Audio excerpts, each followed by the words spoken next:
조국 문재인 퇴진 국민행동이 함께하는 깊어가는 가을밤, 이제는 진실을 말하자 원톡입니다. 원표 토크 콘서트를 시작하도록 하겠습니다. 오늘 말씀을 여실 분은 전 한국교원대학교 총장님이십니다. 약 20여 년 동안 자유주의 연대, 자유주의 운동을 많이 해주셨고요. 바른사회 시민회의를 비롯해서 여러 제시민단체에서 자유민주주의에 대한 탁견을 발표해 주시고 또 칼럼을 쓰시고 하면서 우리에게 그 정치 철학을 얘기를 해 주시는 분입니다. 우리 김주성 총장님 모셔서 여는 말씀 30분 듣고 여러분들이 이제 질문도 많이 해주시고 같이 대화를 좀 열어가도록 하겠습니다. 여러분, 사람 숫자는 여기 500명밖에 안 되지만 5,000명 모인 것처럼 박수 시작! 네, 고맙습니다. 고맙습니다. 예. 네, 감사합니다. 저는 71학번이에요. 저희가 이제 고등학교 들어가니까 고등학교 2학년 때 이제 삼성개헌이 있었습니다. 그때 이제 박 대통령 삼성개헌에 고등학교 때도 우리가 데모를 했습니다. 그래서 이제 데모하고 휴교도 하고 그랬었는데, 그래서 저희 그때 대학 시절서부터 젊은 시절은 전부 박정희 대통령하고 대립하는 그 의식구조를 갖고 자랐고요. 제가 이제 유학을 떠날 때는 83년에 떠났는데 늦게 떠났죠. 그때 이제 아이들 데리고 떠났는데, 그때는 왜 문제의식은 뭐였냐면, 박정희랑 저렇게 싸우려면 싸우다 보면 내가 공산주의자가 되어야 되는 거냐. 그러면 공산주의는 제대로 좀 알고 내가 목숨을 걸어야 되지 않겠냐. 뭐 이런 그 절박함 때문에 미국에 가서 이제 처음에 캐피탈부터 읽었습니다. 근데 한 1년 반 읽고 나니까 이상하게 문제 풀리질 않아요. 의문이 풀리질 않고, 마지막에 뭐가 남느냐면 이 세상에 다 긁고 나 혼자 놀아요. 그게 계속 화가 나는 거예요. 전 세계가 다 화가 나고, 우리나라도 화가 나고, 주위의 친구들도 화가 나고, 학생운동 하고 온 친구들도 저보다 다 위대한 친구들인데 걔들한테도 화가 나고. 그래서 이거 잘못이구나. 나 혼자 앓고 이 세계가 그렇다는 거는 완전 독불장군인데 이건 잘못된 거 아니냐 라는 생각에서 다시 전통 학문을 시작을 했습니다. 그래서 그때 겨우 자유주의가 읽히기 시작했고, 그때 겨우 정치 철학 제가 했었는데 플라톤이 읽히기 시작했고, 그때서부터 이제 돌기 시작을 해서 87년에 저희가 거기에서 교민들하고 같이, 교민들이 데모하고 싶다고 그래가지고 87년에 저희 텍사스 오스틴이었는데 교민사회에서 제일 먼저 데모를 했었습니다. 그렇게 하고 91년도에 제가 돌아와서 정치학교에 가서 발표를 하고, 나는 자유주의자라고 그때 이제 논문 발표를 하고서 스스로 나를 규정을 했더니, 그때 친구들이, 그 주위의 학자들이 굉장히 놀라더라고요. 그때만 해도 자유주의자라는 말을 못하는 시절이더라고요. 저는 미국에서 와가지고 잘 몰랐었는데. 그러고서 이제 한국교원대학교에 부임해서 거기에서 이제 정치학을 가르치고 한국 정치를 가르치다가 2006년도에 안병직 교수한테 소환이 됐습니다. 이분이 뉴라이트 운동을 하면서 이제 기고를 하라고 그래서 그때서부터 기고가 시작되면서 제가 이제 한국 정치도 공부를 많이 해보고, 또 우리가 이 민주주의가 이게 얼마나 중요한지에 대한 이야기들을 이제 좀 더 나누기 시작했습니다. 오늘 제가 주제를 삼은 거는요, 이겁니다. 한국의 자유민주주의가 얼마나 잘 만들어진 거냐. 그동안에 참 많은 고생들을 해서 정말 잘 만들어 놓고, 우리 흔히 하는 얘기 있듯이 원조받던 나라가, 원조하는 나라로 유일한 나라가 대한민국이고 최초의 나라이고 가장 모범적인 나라라고 다들 찬양을 받았지 않았습니까? 그런데 그게 이렇게 갑자기 이렇게 무너질 줄 몰랐죠. 그래서 제가 오늘 말씀드리고자 하는 것은 한국 자유민주주의가 어떻게 잘 만들어졌나를 한번 짚어보고, 그 다음에 이게 무너지는 게 무슨, 어떤 형태로 무너지고 있느냐, 뭘로 무너지고 있느냐, 무너진 건 뭘로 봐야 되느냐, 라는 거를 두 번째 주제로 삼고, 마지막에 그러면 다시 세우려면 어떻게 우리가 비전을 세우고 정책을 가져가야 되느냐, 이 세 개의 테마로다가 말씀을 드려보려고 합니다. 어떻게 들어보실만 할 것 같습니까? 이제 우리나라는 뭐 이제 이 과거 얘기 조금 이렇게 좀 더듬어서 한번 해보십시다. 대한민국이 1948년도에 건국되었을 때, 그때 우리가 국가의 세입 예산이 200억 환이었습니다. 세출 예산은 얼마나 됐겠습니까? 세출 예산은 2천억 환이었습니다. 세출의 규모에 비해서 세입이 10%밖에 안 됐었던 거예요. 이 90%는 어떻게 메꿨겠습니까? 예? 미국 원조죠. 미국 원조, 이 전 세계에서 세계 역사상 전승국이 패전국 아니면 점령지에다가 원조하는 역사 들어봤습니까? 전 세계에 없었습니다. 최초였습니다. 미국이 나쁜 짓인가요? 원조한 게? 미국이 우리 원조해 준 것이 아주 나쁜 겁니까? 잘한 거 아닙니까? 정말 우리 고맙지 않습니까? 그 원조로 우리가 이제 버텼는데, 그때 군대가 어땠냐면, 한국군이 만들어졌을 때 미군 장교가 인상기를 남긴 게 있는데, 거기다 뭐라고 썼느냐면, 메모아라에 비망록에 쓴 게 그거예요. 우리 한국 이제 떠나면서 한국 국방수비대를 보니까 언젠가 본 것 같다. 근데 언젠가 본 것 같다라는 이 군대가 어느 군대였냐면, 미국 독립전쟁 때 민병대를 본 것 같다고 얘기를 합니다. 그렇게 무장이 안 돼 있었던. 그죠. 민병대가 어떤 건지 아시죠? 그때는 총을 이렇게 쏘면은요, 서서 쏩니다. 서서 쏘면 그 뒤에 가서 이걸 또 총신을 닦아야 됩니다. 뒤로 물러나면.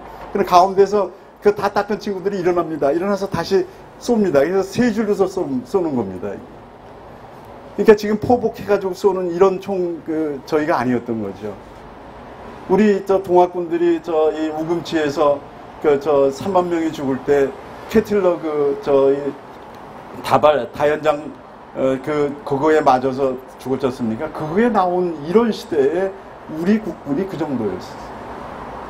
게다가 우리 국군의, 잘 아시듯이 우리 국군의 10%는 남노당 계열. 그래가지고 이 나라를 세우기 시작한 건데, 그 이전에 이 한국은 잘 아시다시피 이 국민들한테 여론조사를 하니까 자본주의 찬성이 몇 프로 나온 줄 아십니까? 기억나십니까? 자본주의를 가자는 게 14% 나왔습니다. 공산주의 가자는 거는 얼마 나왔겠습니까? 아닙니다. 7%. 그래서 자본주의 가자는 게 2배 많았는데, 사회주의 가자는 게 몇 프로 나왔냐면, 사회주의가 70% 나왔습니다. 그러니 자본주의, 사회주의 다 잘 모를 때지만 국민들의 마음에 자본주의라는 것은 거의 없었던, 이 나라를 그런 열악한 속에서 만들어낸 거죠. 그게 이제 잘 아시지만 어려운, 그렇게 열악한 속에서 이 나라를 만들어 가지고 토지개혁 금방 해서 6.25를 겪었지 않습니까? 아마 토지개혁 안 했었으면은 호남에 또 모든 농민들의 마음을 못 얻었을 겁니다. 이 토지개혁을 하고 나서 북한에서 내려와 가지고 세금 받는 거 보니까 마분지에다가 쌀알을 다 세는 거 보고서 호남 농민들이 학을 뗀 거 아닙니까? 야, 이놈들은 뭐 일본 애들보다 더 지독하다.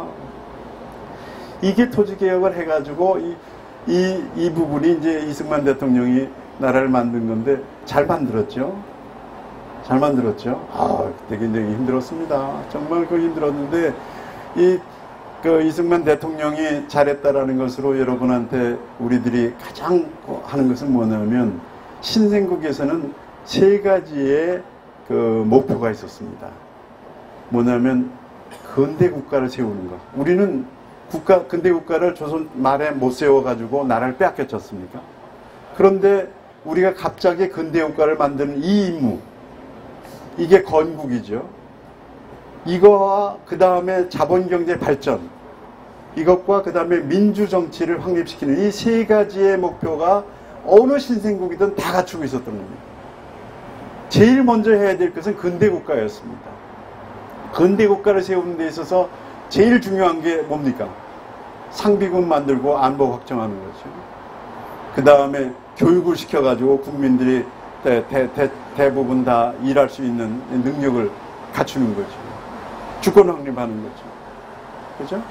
그 다음에 가장 중요한 또 재정 자립이 있는 거죠. 우리는 재정 자립이 10%밖에 안 됐었던 이거를 출발해가지고 맨 먼저 이분이 해낸 것이 53년도에 미국과 상호 방위 조약을 만든 거죠. 상호 방위 조약을 만들기 전에 휴전을 하자 그러니까 미국 안 하겠다고 그랬지 않습니까? 상호 방위 조약 아니면 안 하겠다. 그래가지고서 6월 3일 10년치 날 저기를 해버렸죠. 반공포로 석방을 2만여 명을 해버렸죠. 그 얘기를 듣고서 이 처칠이 이 수염을 깎다가 갑자기 이걸 떨어뜨리면서 피했다는 거 아닙니까? 아니 이런 친구 어디서 지가 잡은 거야? 다 남이 잡은 거 가지고서 지가 이걸 한다고. 그렇게 해가지고 반공포로 석방을 해서 미국이 안 되겠다. 이 사람 이승만이 노하면은 휴전협정을 못 맺겠다 해서 이제 휴전협정을 맺기 위해서 그때 10월 달에 저기를 했죠. 휴전협정 내락을 얻어가지고 우리가 이제 협정을 맺었는데 북한도 마찬가지로 61년도에 조중 상호 방위 조약, 수호 조약을 맺습니다. 그런데 미국이 우리한테 상호 방위 조약 한다면서 뭐 요구한 거 있습니까? 북한은요, 주울레는 57년도에 백두산 내놓으라고 그랬습니다. 보상으로 백두산에 200제곱킬로미터의 땅을 내놓으라고 했어요. 그래가지고 압박을 무지무지하게 강합니다. 그러니까 58년도에 와가지고선 거기 전부 자연보호구역으로 다 만들어 놓고요. 들어와가지고 한국 군이나 북한 주민들이 나오면은 막 위협하고서 이승만을 김일성을 부릅니다. 여기서 무력 충돌하면 어떡할래? 그러니까 그때 말이 기억하시는 분들 많죠. 김일성이 그렇게 얘기합니다. 동무들이 원한다면 평양 땅도 내가 내놓겠어. 우리 사이에는 혁명적인 동지애가 있는 거 아니오. 남쪽에서 미제만 물리친다면 당신과 우리는 한 몸이 될 거요. 라는 이야기를 합니다. 그래서 이 북한 가시면은 백두산에 가시면은 봉우리가 18개 있죠.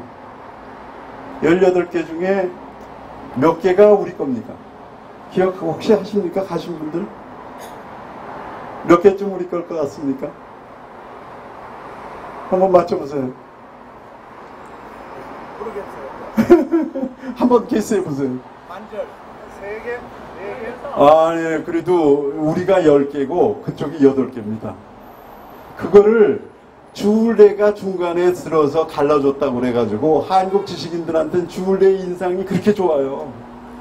근데 본래 주울레가 다 내놓으라고 그랬다가 나중에 반발이 있을 것 같으니까 그렇게 나눠준 거거든요. 그래서 백두산 정상도 갈라버렸잖아요. 정상을 두 마리 가져갔잖아요. 아니 정상에 거기에 이제 봉우리가 18개예요. 아니 천지 그래서 이게 잘랐죠. 전부 다 북한 게 아니잖아요. 그러면 물은 저쪽이 더 많아요. 봉우리는 우리 쪽이 많은데 정상 천지 영상은 우리가 훨씬 적어요. 적어요. 맞습니다. 맞습니다. 네, 맞습니다. 잘하시네요.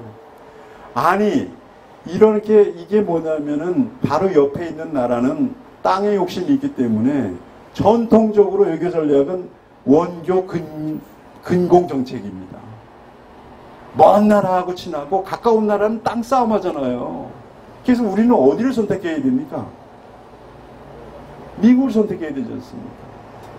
그래서 중국은 저렇게 우리의 영봉을 뺏어간 나라인데도 우리 한국 지식인들한테 중국에 대한 인상이 좋은 거는 참 이해가 안 됩니다. 그게 이제 우리가 북한하고 우리가 미국하고 이승만 대통령이 저기를 맞으면서 만들어낸 게 대단하다는 거고요. 60년대 가면은 우리가 교육도 이미 벌써 우리 잘 알지만 제가 사범대학 나와서 하는데 18개의 교육대학을 전 곳에 다 만들어가지고요. 벌써 그때는 문맹을 거의 다 퇴치하고 60년 4.19 날 때는 대학생들이 5만 명이더라고요. 5만 명인데 그게 어느 숫자냐면 영국의 대학생 숫자와 같더라고요. 여기까지 이제 안보와 교육을 만들어 놓고 재정 문제는 언제 풀리냐면 박정희 들어가서 풀립니다. 박정희 전에는 62년도에 50%까지 우리 재정 자립을 하고요. 그 다음에 이제 이게 박정희로 넘어가죠. 박정희로 넘어가서 저는 박정희 시대에 이 부분들은 우리가들이 뭐 다 잘 아는 거죠. 그 세계가 냉전 구조가 고착되면서 중국의 주계장막에 처지고 인도의 그 인구가 많은 인도에 이 간디는 물레를 돌려가지고 완전히 내수 확충형 경제로다가 완전히 가고 쿠바에서는 카스트로가 혁명이 나면서 남미 전체의 거대한 생산력이 전부 내수 쪽으로다가 묶이는데 이때 박정희가 나간 것이 수출 주도형 아닙니까? 이 수출 주도형의 경제 전략이라는 것을 스티브 글리프라는 노벨 수상자는 뭐라고 얘기하냐면요. 이게 경제학의 제일 원칙이 비교 우위론인데 이거는 한국에서 하는 거 보고 나서는 비교 우위론이 두 개가 생겼다는 거예요. 여지껏 추구했던 건 정태적 비교 우위론인데 이거 새로 한국에서 한 거는 전략적 비교 우위론. 한쪽에다가 전략적으로 집중 투자를 하니까 그게 오히려 생산비가 낮춰져 가지고 비교 우위가 돼서 그걸로다가 무역이 이루어져 가지고 국부를 창출하는. 그래서 박정희는 오히려 박정희 팀들이 만든 거는 전략적 비교 우위론이라고 새로운 이론을 자기네들이 쓰게 됐다고 이렇게 얘기하는 게 있었습니다. 그게 아주 재밌게 얘기 들었는데 박정희 시대는 전 세계적으로 모택동이라든가 간디라든가 카스트로라든가 이런 친구들이 완전히 구시대적인 아이디어를 넘칠 못하고 또 중국 같은 데 보게 되면은 대약준 운동한다고 4,500만이 죽고요. 굶어 죽고 이런 시대에 우리 박정희는 82불짜리의 나라를 다시 건설하기 시작했지 않습니까? 그때 기억 혹시 나세요? 북한하고 우리하고 비교했을 때 북한이 얼마 되는지? 우리보다 잘 살았던 건 아니잖아요. 3배잖아요. 그죠? 필리핀은 우리 몇 배예요? 필리핀은 우리 10배였습니다. 820불이었죠. 이북은 240불이었고. 그런 굉장하죠. 여기에서 우리가 나온 게 누굽니까? 우리의 젊은이들을 피를 흘려가지고 월남전에 가가지고서 10억 달러. 한일 협정하면서 우리의 민족적인 자존심을 꺾고 미래를 위해서 투자를 해가지고 거기서 유무상 5억 달러 이상 가져오고 그 다음에 파독광부들 보내가지고 8,000명 보내고 간호사 보내가지고 거기서 오는 이 돈만 해도 우리 그때 GDP의 5% 이상이 차지할 정도로 거기서 많이 혜택받고 중동 건설하면서 우리 노동자들 가가지고서 많은 피땀 흘렸지 않습니까? 그 돈 갖다가 포철 세우고 경부 고속도로 닫고 해서 박정희가 제가 대학교 처음 들어갔을 때 72년도 2학년 되니까 박정희가 얘기한 게 그거였습니다. 앞으로 10년 내에 1000불 소득에 100억 불 수출, 그 다음에 마이카 시대를 열겠다고 했습니다. 근데 저희는 몰랐습니다. 이게 뭔지. 아니, 마이카가 뭔지도 좀 몰랐어요. 아셨습니까, 선생님? 마이카 아셨어요? 이 마이카가 뭔지. 초등학교 들은 거는 미국 애들은 두 사람 반, 2.5인당 차 한 대라고 그래가지고, 야, 이게 뭐 두 사람 반 집안에 우리 식구가 10명이면 차가 몇 대, 4대씩이나 돼야 될 건데, 이 마이카라는 게 뭔지도 몰랐었는데, 이게 이제 박정희가 결국은 77년에 100억 불 수출하고, 1000불하고, 그걸 달성했지 않습니까? 아마 그때 박정희가 거기서 그만두고 자기 목표를 했었으면 참 좋았을 텐데, 그게 진행돼가지고 이제, 됐죠. 이게, 그래서 박정희 시대 때 82불에서 우리가 그때 정치약 2000년도 가격으로 3000불 넘으면 민주주의가 후퇴하지 않는다는 게 세계적인 통계였거든요. 그러니까 뭐 4.19는 당연히 넘어갈 수 없었던 거고요. 87년에 우리가 이 명목 가격으로 3,500불이었습니다. 3,500불이 넘었습니다. 그러니까 아주 정확하게 우리는 중산층이 형성이 돼가지고 우리가 이제 흔히 얘기하는 이 넥타이 부대들이 나오게 됐다는 거는 중산층이 형성이 돼서 이제 중산층이 형성이 되면 민주정치는 안정된다는 것은 예전서부터 아리스토텔레스부터 얘기했던 거거든요. 그게 중산층이 가장 중요하다고. 그래서 아주 정확하게 그때 우리는 민주정치로 넘어와서 87년에 우리들은 민주정치로 다시 넘어간 거죠.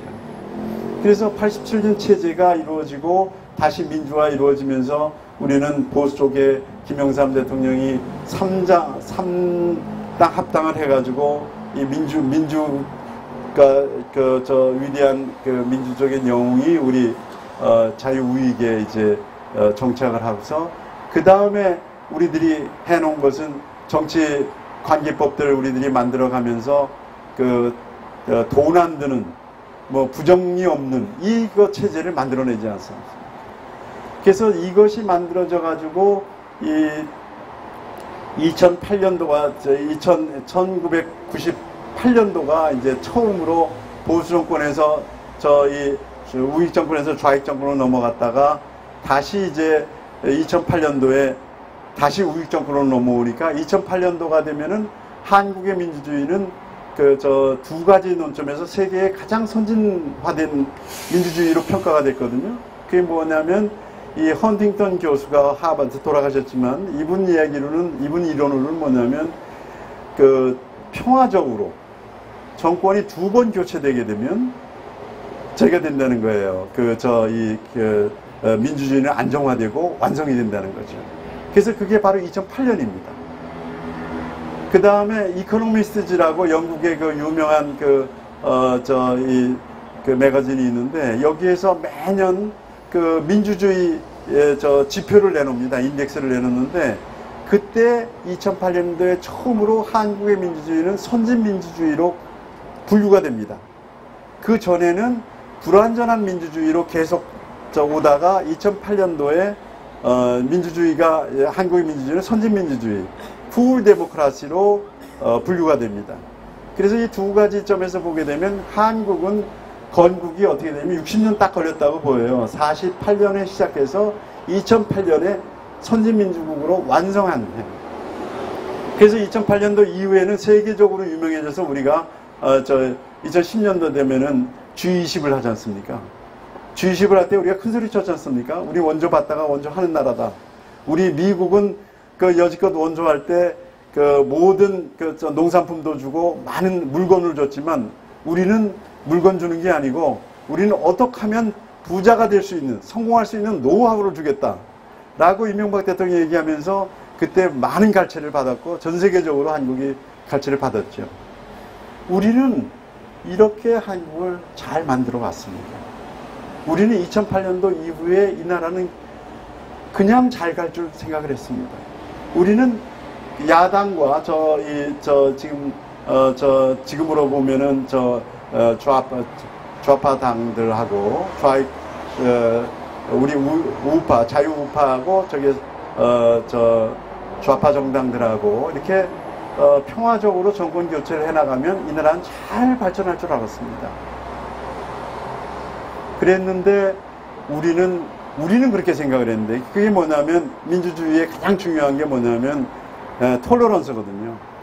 상대방을 경쟁자로 인정을 해주고, 뮤추얼 레코니스 서로 이렇게 인정을 해주고 서로 이렇게 주고받으면 이 나라는 잘 될 것이다. 그게 전 체제 완성이다 이렇게 봤는데, 경쟁자로 봤는데 이제 보니까 이 사람들은 우리하고 경쟁한 것이 아니고 전쟁을 하고 있었다는 걸 이제 우리가 깨달았잖아요. 우리가 지금 여기 와 앉아 있는 것은 이제는 우리들도 저들과 전쟁을 하지 않으면 안 될 입장에 여기 와 있기 때문에 우리들이 길로 나서게 된 거 아닙니까? 그렇지 않습니까? 우리 전쟁을 해야 됩니다. 우리는 여지껏 전쟁하려고 하지 않았습니다. 저 사람들도 민주화에 많은 공헌을 했고, 우리랑 같이 우리의 파트너로서 같이 서로 주고받으며 나라를 같이 운영해 오려고 그런 마음으로 해왔다가 갑자기 당하게 된 거죠. 지금 이제 이 나라가 어떻게 무너지고 있는지를 한번 보십시다. 민주주의가 무너지는 방법에는 그 두 가지가 있습니다. 하나는 무력으로 무너뜨리는 게 있습니다. 잘 아시죠? 무력을 동원하는 게 쿠데타도 있고 혁명도 있지만, 무력으로 군인과 이 장군들이 나서서 무너뜨리는 겁니다. 그런데 이 사람들은 군인들도 아닙니다. 장군들도 아닙니다. 이 사람들은 뭘로다가 무너뜨립니까? 이 사람들은 법으로 무너뜨리고 있습니다. 합법적인 독재의 길로 가고 있습니다.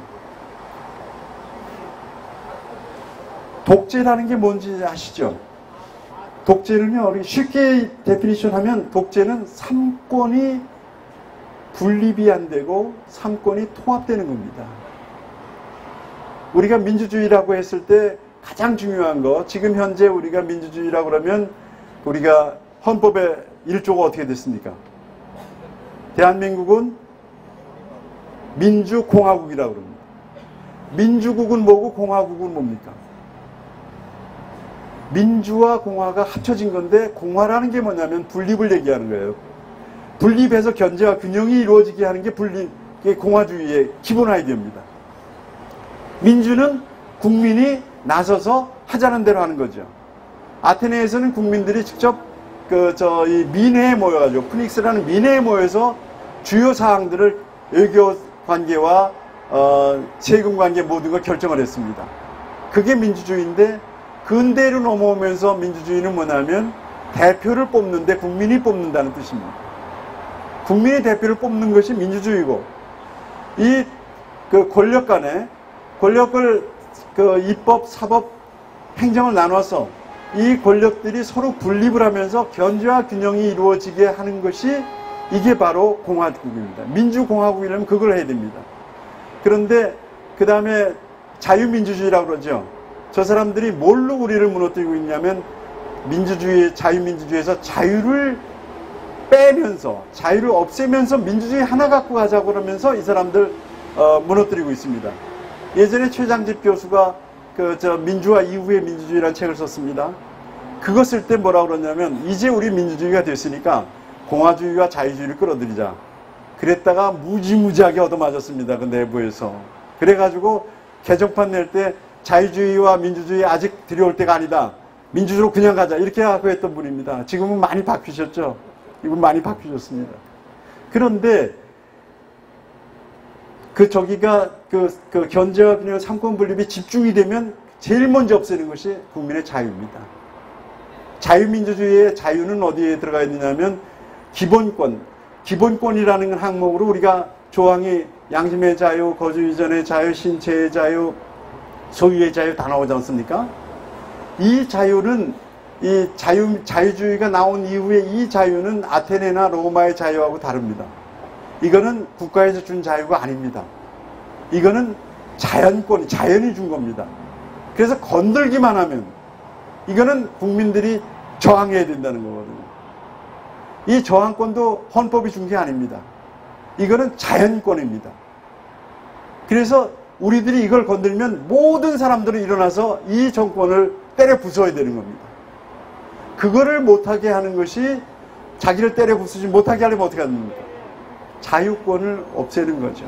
모든 권력은 사회권이라고 해서 사회가 준다고, 국가가 준다고 얘기하는 것이 이게 고전적인 컨셉이고 고전적이고, 이것이 바로 이 자유주의를 무너뜨리는 길입니다. 우리는 여기에서 지금 이 정부 체제 밖으로 밀려나기 때문에 싸워내는 겁니다. 여기에서 우리가 싸우는 이 자유를 키우려고 하는 것은 이건데, 이 사람들을 한번 보십시오. 합법적으로 독재하는 방법에 제일 먼저 하는 것이 사법 통제입니다. 이 사람들 맨 처음에 들어와서 김명수를 세웠습니다. 김명수 세웠을 때 기억나십니까? 김명수가 대통령한테 90도 절을 했어요. 임명장 받고. 이게 말이 됩니까? 삼권의 수장이 어떻게 행정권에 90도 절을 합니까?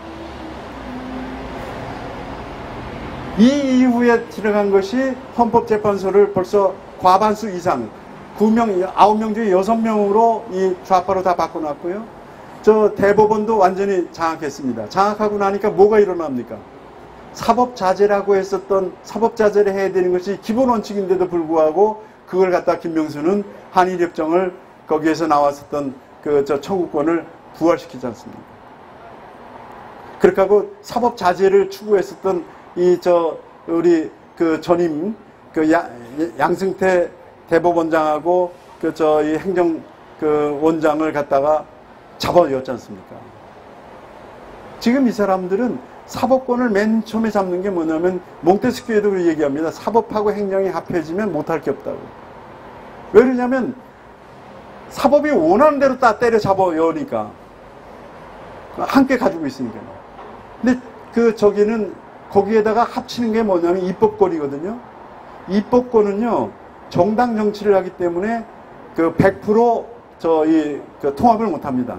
그렇지만 과반을 갖고 있을 때는 얼마든지 법을 자기 마음대로 할 수 있습니다. 한국이 지금 잘 안 되는 거는 선진화법 때문에 그런 것 뿐이지, 선진화법만 아니면 법 전체를 바꿀 수 있습니다.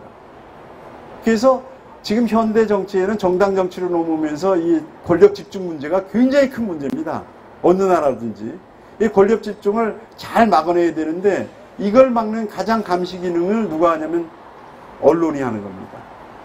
그래서 독재로 가는 지금 현재 우리 정부가, 이 정부가 하는 것이고, 저쪽에 베네수엘에서 하는 거고, 터키에서 하는 거고, 폴란드에서 하는 거고, 헝가리에서 하는 짓거리들이 다 뭐냐면 맨 먼저 사법부를 잡고요. 그 다음에 언론을 잡습니다. 우리 언론 보십시오. KBS 양승동이죠. 양승동 체제가 들어가면서 어떻게 됐습니까? 진미 열어가지고서 다 내쫓고요. 지금 거기에 잘 아시잖아요. 거기에 어떻게 됩니까? 60%가 1억이 넘는 연봉을 받고 있습니다. 그래가지고 갑자기 습전하던 회사가 완전히 적자로 돌아섰습니다. MBC 최승호 체제 아시죠? 거기 MBC 정상화위원회에서 다 때려잡았습니다. 그거 불법으로 다 지금 걸려 들어가 있는데도 불구하고 무지무지하게 고생들 하고 있습니다. 이 사람들이 돈이 많아가지고 다 집어넣는 거죠. 그래서 고소를 계속하고 있는 거죠. 우리 잘 아는 강규영 교수는 맨날 고소당하느라고 뭐 짬이 없습니다. 정신이 없을 정도입니다. 이렇게 해서 MBC 잡혔죠. 저기 잡혔습니다. 연합뉴스 잡혀있죠. 뭐 JTBC 그렇죠. 지상파 방송 거의 다 잡혔습니다. 이번에 한상혁을 임명한 거는 뭐겠습니까? 안 잡히고 있는 유튜버들입니다. 유튜버들과 SNS에 가짜뉴스로 해가지고 잡을 겁니다. 지금 뭐 유튜버들이 많이 계신데, 구글에서 돈 나옵니까? 이거 뭐 엄청난 압력이 들어옵니다. 압력 들어오죠? 예, 예. 압력 들어오고 돈 버십니까? 광고를 일단 못 붙게 하고요. 예. 다 끊어졌다고 그러셨습니까? 벌써 이게 다 끊어졌습니다. 이 삼권 분립의 사법권을 잡고서 입법권과 함께 권력을 집중화시켜 놓고, 이걸 국민들한테 들키지 않으려고 국민들을 세뇌시키기 위해서 언론을 잡습니다. 언론이 지금 남아있는데, 유튜브 이게 남아있는데, 이것마저 위험합니다, 지금. 이거 잡히면 이제 완전히 다 잡히는 거죠. 이게 바로 저쪽에서 가는 길이고, 지금 조국을 임명했던 이유가 바로 그거고, 그 맨 마지막에 하는 게 뭐냐면 법 개정입니다. 헌법 개정이나 우선 가는 게 선거법 개정입니다. 선거법 개정하는 이유는 뭐냐면 장기 독재를 하겠다는 거죠. 우리는 연동형 비례제를 지금 이 패스트트랙에 올려놓고 공수처법을 올려놨습니다. 공수처법이 되면 경찰 국가 됩니다. 그 뭐 다 아시죠? 이 수사권하고 이 기소권을 분리시켜가지고 이 경찰하고 준다 그러는데, 경찰은 충성도가 넓고 굉장히 넓기 때문에 이거 아마 경찰 국가 가는 기초교 이것으로 판사들 꼼짝 못합니다. 판사서부터 고위 공직자들 전부 직권남용으로 다 잡아올 수 있으니까요. 이것이 이루어지면 완전히 완성이 되는 겁니다. 이걸 완성하기 위해서 조국을 임명했는데, 이제 국민들이 깨닫기 시작하고, 우리들이 이 아스팔트 위로 국민들이 나오기 시작하고, 이제 우리 대학생들도 이게 뭔가 하고서 지금 귀를 기울이기 시작하고, 이 거리에 있는 분들도 길 가다가 우리들이 얘기하면 우리 얘기를 듣기 시작합니다. 지금 뭔가 불안감이 몰려오고 있습니다. 온 국민들한테 몰려오고 있습니다. 우리는 반드시 이겨야 됩니다. 그렇지 않으면, 이게 완성되면 도저히 일어날 수 없습니다. 이게 우리가 여기까지 와 있어서 제가 느끼기에는 이거는 건국할 때의 심정 아니면 이거를 넘기기 어렵다. 왜냐하면 지금 최대 위기거든요.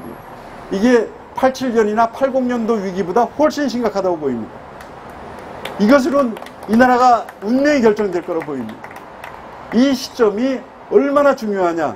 그래서 우리는 조심스러우면서도 완강하게 이것을 풀어나가야 됩니다. 여기에서 나가는 길은, 우리의 구호는 이겁니다. 자유입니다. 여지 민주라는 말로 이 나라는 덮여왔습니다. 끊임없이 민주라고 나왔습니다. 자유란 말을 되찾은 건 2017년입니다. 박근혜 대통령이 탄핵에 걸렸을 때 자유한국당이 겨우 숨을 차리고 자유란 말을 갖다 쓰기 시작했습니다. 그전에는 무슨 신한국당, 새누리당, 한나라당 이념이 전혀 없어요. 저쪽은 계속 민주로 나왔는데.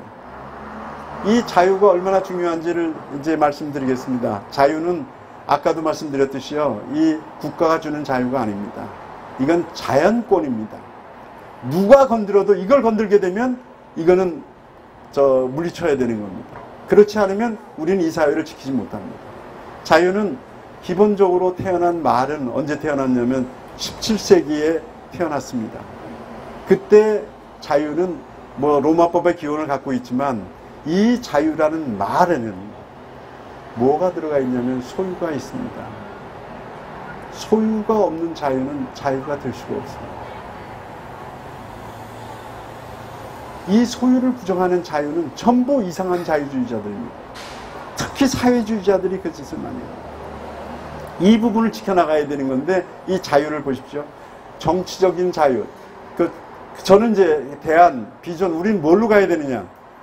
5가지 자유로 저는 정리를 합니다. 정치적 자유화, 경제적 자유화, 언론의 자유화, 교육의 자유화, 자유동맹의 자유우방과의 동맹 강화. 이 5개가 우리들이 반드시 해내야 될 일이라고 생각하고, 이걸로 국민들한테 많은 메시지를 던져서 국민들이 그 말을 잘 이해해야 된다고 생각합니다. 정치적 자유화는 뭐겠습니까? 정치적 자유화는요, 이 민주는 뭐냐면 다수입니다. 다수가 소수를 지배하는 체제입니다. 자유는 뭐냐면, 정치적 결정은 다수로 가되 소수의 자유를 침해해서는 안 된다는 제한을 두는 겁니다. 이 제한이 깨지면 이건 저항권으로 넘어가는 겁니다. 자유가 더 본질적인 거죠. 현대 삶에 있어서 가장 중요한 건 자유입니다. 그런데 우리는 이 현대의 이 자유를 이 사람들이 무너뜨리려고 한다는 것에 대해서 우리는 오싹합니다. 이게 무너지면 모든 게 무너지는 겁니다. 그래서 국민들은 자기 뜻대로, 남의 뜻이 아니라 조작되지 않은 이 드루킹 같은 이 사람들이나 수많은 이 관제 언론들이 화되어 가지고 국민을 세뇌하는 이것에 대해서 자기 주권을 지킬 수 있는 자기 의사, 정치 의사를 가지고 정치체제가 움직이게 하고 대표들이 그 의사에 따라서 이 정치를 하게 하는 이게 정치적 자유화. 경제적 자유화는 뭔지 그렇게 하고 정치적 자유화에서 가장 중요하게 봐야 될 부분은 삼권 분립이고요. 그 다음에 하나는 뭐냐면 저기입니다. 법하고 법보다 이전에 법 정신입니다. 지금 어떻게 했습니까? 22명의 인사청문회 보고서 없이 채택해서 임명한 게 22명입니다. 그렇죠? 그런데 전 정부에서는 4년 전체를 거쳐서 11명 내지 12명이었습니다. 지금 이 사람들은 반밖에도 안 왔는데 2배 이상 했습니다. 이거 불법입니까? 예? 불법은 아닙니다. 그런데 법정신 말씀하셨듯이 법정신의 위배입니다. 이건 뭐냐면 존중을 해줘야 됩니다. 법에는 뭐냐면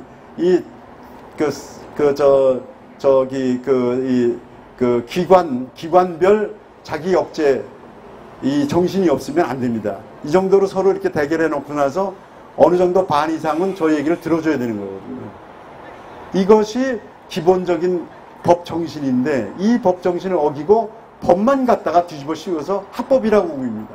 이렇게 되면은 결국 이 삼권 분립 체제가 무너지고 우리의 자유정치가 무너지고 이것이 칼날을 향하는 것은 우리 국민들의 삶입니다. 우리 국민들의 자유입니다. 이게 자유가 무너지게 됩니다. 여기에서 우리들이 잘 봐야 될 것은 그 다음에 이 부분 대해서 독립기관들, 이 삼권이 분립된 이 부분 잘 봐야 되고, 나중에 얘기했듯이 언론이 자유화되어야 되고, 그 독립기관들, 인권위원회라든가, 금융위원회라든가, 거래위원회인가요? 공정거래위원회. 다 준독립기관들이죠. 이 독립기관들이 방송통신위원회. 이게 다 이제 독립기관들, 중립기관들이거든요. 이 중립기관들이 중립을 지킬 수 있어야 됩니다. 상당히 독립성을 얻어야 됩니다. 이 정부에서는 지금 전부 이 사람들을 자기 손아귀에 다 집어넣은 거죠. 굉장히 위험한 거죠. 그래서 정치 자유화라는 건 바로 국민들이 삼권 분립 만들어 놓고 견제와 균형이 제대로 일어나게 하고 독립기관들이 재기능을 할 수 있게 만드는 게 그거를 바라보는 것이 이게 바로 정치 자유화입니다. 정치 자유화하고 여러분들 잘 아듯이 이제 경제 자유화는 자유시장에 맡기는 거죠. 저 친구들이 지금 일반 시장의 법칙을 이거를 받아들인 게 사회주의자들이 받아들인 것이 언제냐면은 1951년도 프랑크푸르트 선언입니다. 그때서부터 사회주의자들이 시장의 일반 법칙을 존중하고 그 자유민주주의 그 정치 틀 속에서 사회주의를 추구하겠다고 하면서 그렇게 하고 나와서 59년도에 독일 같은 경우에는 고테스베르그 강령에 의해서 이 자유민주주의 체계로 완전히 넘어왔죠. 그래서 사실 그 사람들은 사민주의자들은 다 자유민주주의자들입니다. 우리처럼 사회주의자들이 자유민주주의 이렇게 분리시키려고 하는 게 아닌 거죠. 이 사람들이 그 부분이 굉장히 위험한 겁니다.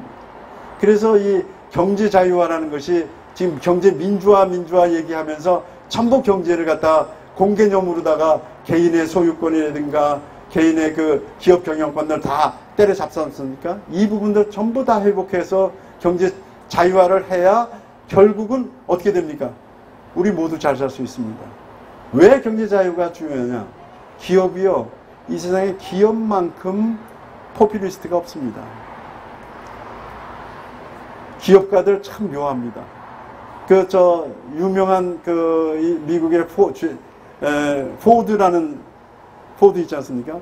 포드가 3,300불짜리를 우리 이병태 교수 얘기했듯이 650불짜리로 만들어가지고 모든 사람이 타게 했지 않습니까? 그래가지고요, 히틀러한테 상 받았습니다, 그 친구. 그 패시스트들하고 상당히 통해요, 기업가들이. 이번에 이병태 교수 얘기하지 않습니까? 우리 핸드폰을 이게 몇십만 원밖에 안 되는데 이거를 91년도 넘어가가지고 그 계산해 보니까 760몇 억이 나왔다는 거네요. 760억짜리를 갖다가 이 100만 원도 안 되게 만들어내는 이게 자본가들이거든요. 기업들이 그러니까 기업들은 모든 기업은 전부 고품질의 저가격으로 만들어내는 게 목표입니다. 그 누가 혜택을 얻습니까? 이게 바로 경제 자유화가 모든 사람을 살찌우게 하는 거죠. 이거를 못하게 해가지고 현금 나눠줘봐야 경제 성장 다 무너져가지고 우리는 그 혜택을 전혀 못 입지 않습니까? 언론 자유화 해야 됩니다. 언론 자유화라는 거는 노조가 언론을 지배해서는 안 되는 거죠. 지금 전부 민언론이라고 합니다. 민주언론이란 민주자를 붙인 언론들이 전부 노조가 언론을 지배하는, 데스크를 지배하는 이 체계로 넘어가는 건데, 이거를 자유화시킨다는 얘기는 뭐냐면 데스크가 살아나가지고 이 자체가 국민들한테 얼만큼 어필할 수 있느냐를 기준 삼아가지고 기사를 작성하고 진실을 기초해가지고 이 국민 전체한테 언론을 견해들이 서로 주고받게 자유롭게 만드는 것이 이게 언론 아닙니까? 언론 자유화가 굉장히 중요합니다. 지금 민주언론이라는 민주자 해놓고 나서 전부 무너지고 있죠. 교육도 어떻게 됩니까? 교육 자유화시켜야 됩니다. 교육의 주권은, 권리는 누가 갖고 있는지 아십니까? 잘 아시지 않습니까? 아이가 갖고 있습니까? 아니죠. 국가가 갖고 있습니까? 아니죠. 누가 갖고 있습니까? 학부모가 갖고 있지 않습니까? 교육의 선택권을 학부모한테 주고 거기에 전부 경쟁을 시켜야 됩니다. 스웨덴 같은 데도 어떻게 경쟁시키냐면 유치원에도 바우처를 줘가지고 국립유치원하고 사립유치원 똑같이 경쟁시킵니다. 국립유치원 사람들 정신없습니다. 사립유치원 안 되면 바우처를 못 받으니까 자기네 운영이 안 되는 거죠. 그러면 지워버리는 거예요. 우리는 그 체계를 전부 넘어가가지고 대학들도 전부 국가 돈 못 받으면은 존립이 안 되게 만들어 놨습니다. 사립학교, 중고등학교 예전에 다 자기 뜻대로 움직이다가 지금 전부 국가에서 소나기에 다 들어갔지 않습니까? 지금 이 사람들 없애려는 게 뭡니까? 그나마 남아있는, 그나마 새로 만드는 자립형 사립고라든가 외고라든가 과학고 다 없애려고 그러지 않습니까? 학부모들한테 선택권을 완전히 다 빼치려고 그러는 거죠. 이거는 우리들 보수 정권에서도 정말 잘못했습니다. 이거 앞으로 다 완전히 교육 자유화 쪽으로 미래를 재건설, 다시 건설해야 되는 겁니다.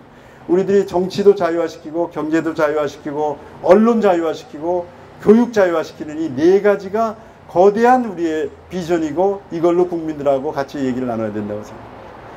그렇게 하고 자유를 위한, 지금 홍콩에서 나오는 이유는 뭡니까? 지금 중국화가 많이 진행되고 있어도 거기에서 그 틈 속에서 자유를 지키려고 하는 거 아닙니까?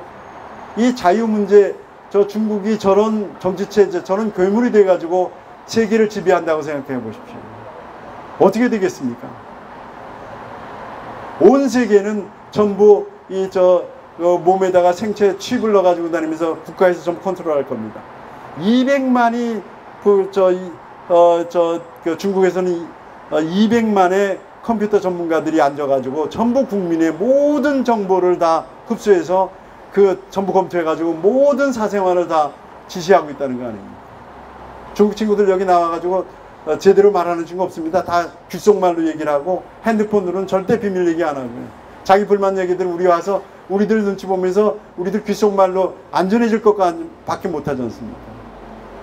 이게 바로 우리들이 가야 될 길이라고 생각합니다. 우리는 자유를 위한, 이 자유를 지켜야 우리 현대생활, 우리 행복을 누릴 수 있고 우리의 후대들도 누릴 수 있고, 이 자유 세계를 지켜나가야 된다는 게, 우리는 미래를 다시 재건설하는, 가장 자유사회가 지금 한국에 있어서 위기에 처해 있는 이 시점에서 우리들은 이 부분으로 힘을 다시 모아야 된다는 생각이 오늘 여러분하고 함께 나눴습니다. 감사합니다.